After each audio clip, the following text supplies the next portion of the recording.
Assalamualaikum warahmatullahi wabarakatuh. Kami dari kelompok 1 akan menjelaskan keunggulan dari daerah kita masing-masing. Sebelumnya, kita akan memperkenalkan anggota kelompok kami. Yang pertama, Ahmad Ataur Rahim. Yang kedua, ada Griselda Talita. Dan yang ketiga, ada Nadia Estu Putri. Dan yang keempat, ada Nita Nuri Ali. Dan yang kelima, ada Putri Hilyatul Aulia. Baik teman-teman, video akan dimulai dari 5 detik lagi. Jangan lupa menonton sampai habis ya. Selamat menonton.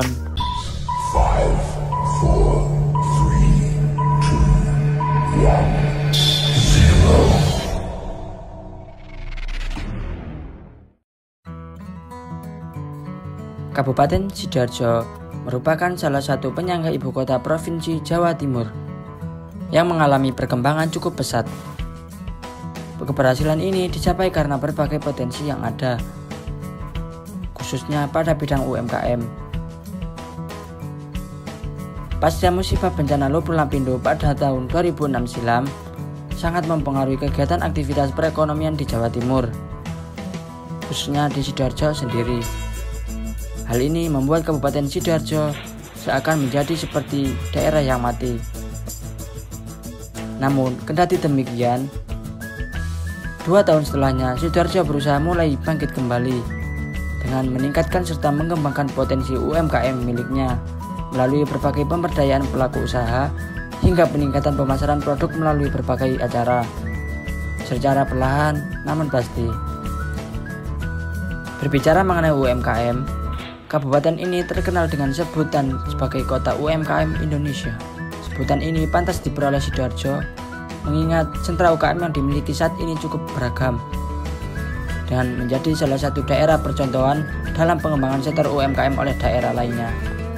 Dari berbagai sentra UMKM yang tersebar, terdapat 2 sentra yang cukup terkenal di kabupaten ini karena produk-produk hasil dari sentra-sentra ini bisa mencapai hingga taraf internasional. Yang pertama adalah industri tas dan koper atau sering disebut dengan Intaco. Merupakan kawasan sentra UMKM yang cukup terkenal di Sidoarjo, terletak di Desa Kendansari, Desa Kludan, Kecamatan Tanggulangin. Sentra ini cukup dikenal oleh konsumen dari masyarakat lokal hingga mancanegara.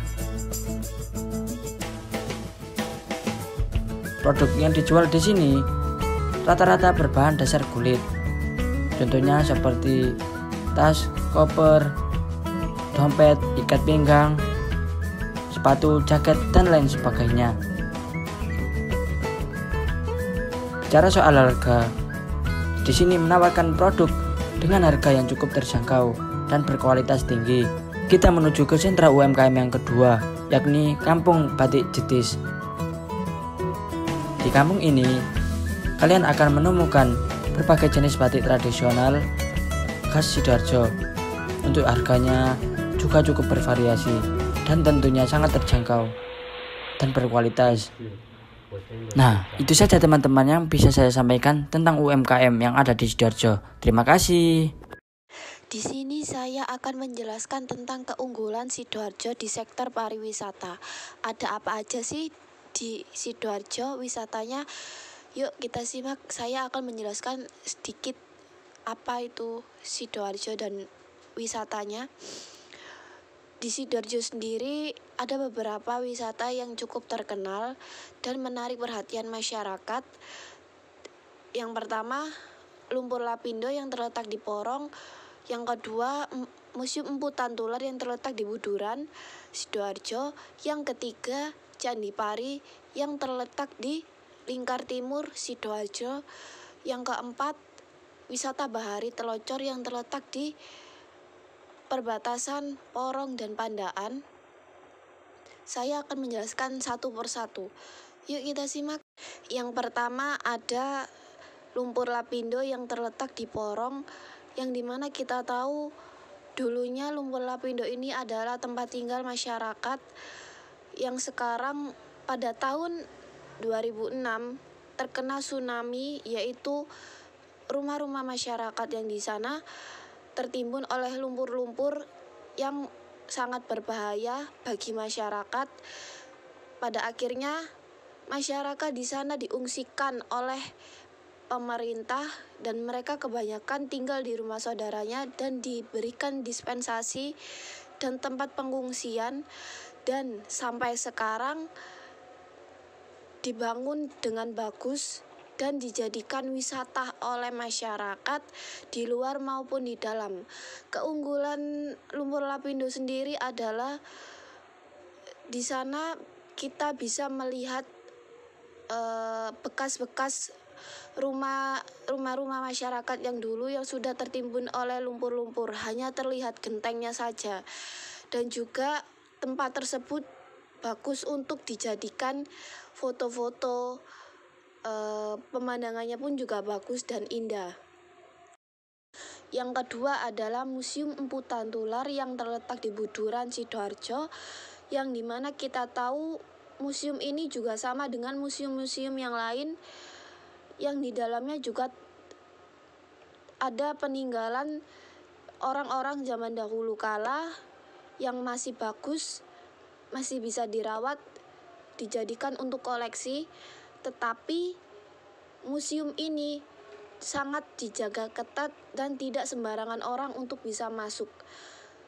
Keunggulannya sendiri adalah di dalam tempatnya tersebut sangatlah rapih, meskipun dijaga ketat, sangat indah dan banyak taman-taman kecil yang bisa dijadikan spot foto dan dijadikan kumpul untuk keluarga.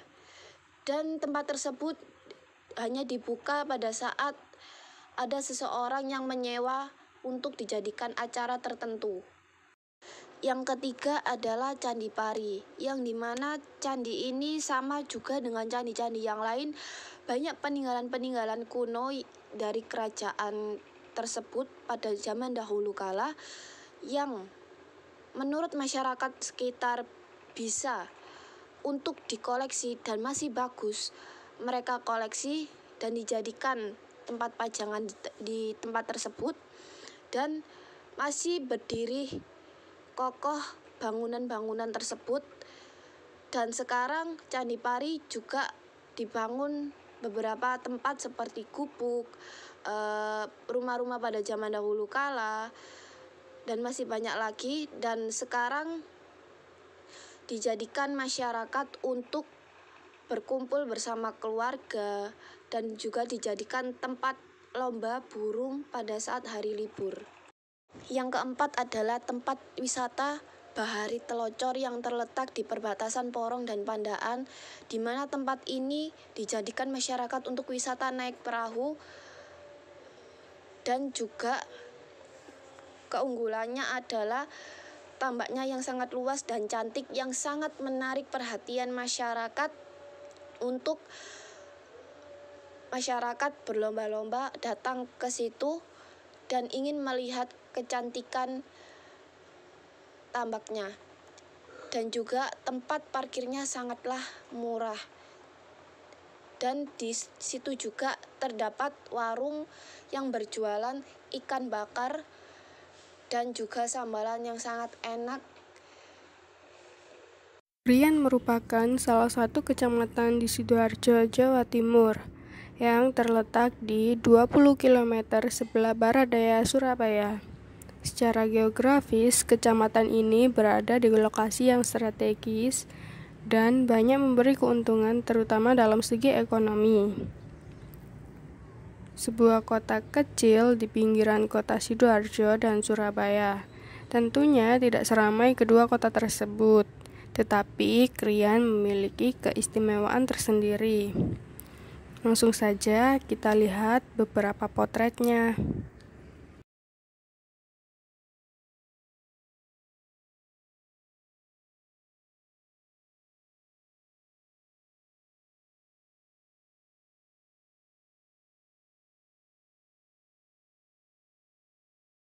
Kemudian terdapat sebuah taman, namanya Taman Abirupa.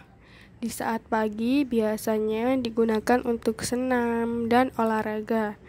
Ketika sore hingga malam banyak sekali orang berjualan aneka macam makanan dan minuman yang kekinian. Dan biasanya Banyak sekali anak-anak kecil yang bermain di taman tersebut.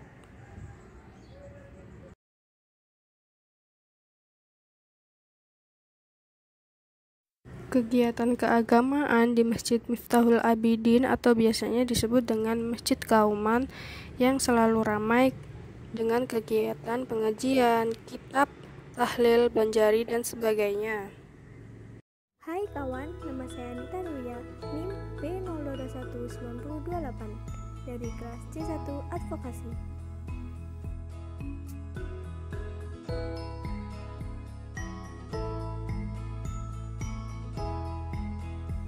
Hai kawan, kota ini adalah ibu kota Kabupaten Sidoarjo di Provinsi Jawa Timur.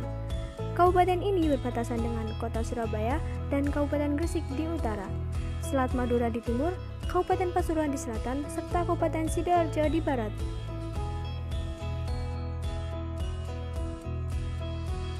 Sidoarjo merupakan salah satu penyangga utama kota Surabaya dan termasuk dalam kawasan Gerbang Kertasusila, yaitu kawasan metropolitan yang terdiri dari Gresik, Bangkalan, Mojokerto, Surabaya, Sidoarjo, dan Lamongan. Seperti Jabodetabek lah kira-kira.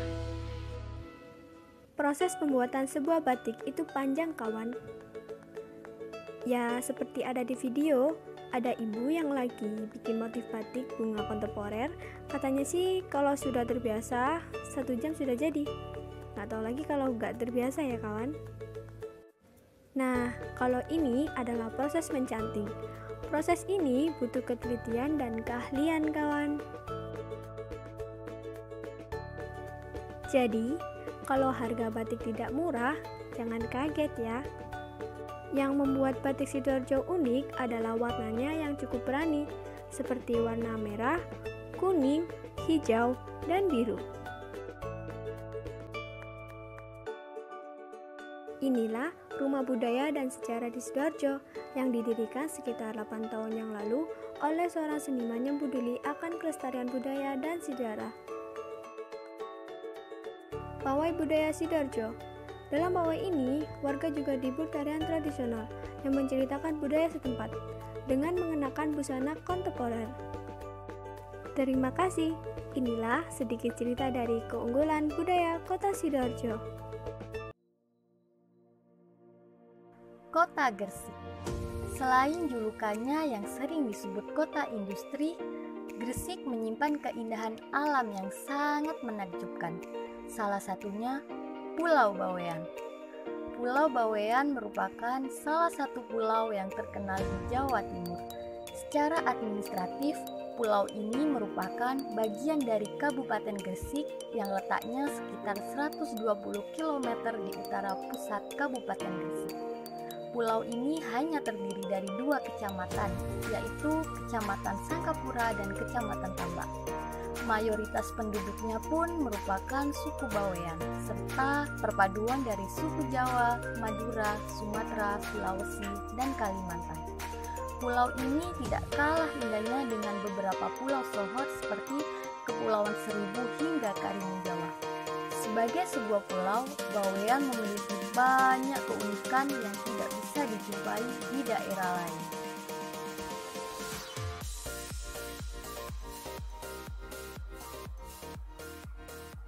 Ayo dole nang Gresik, rek.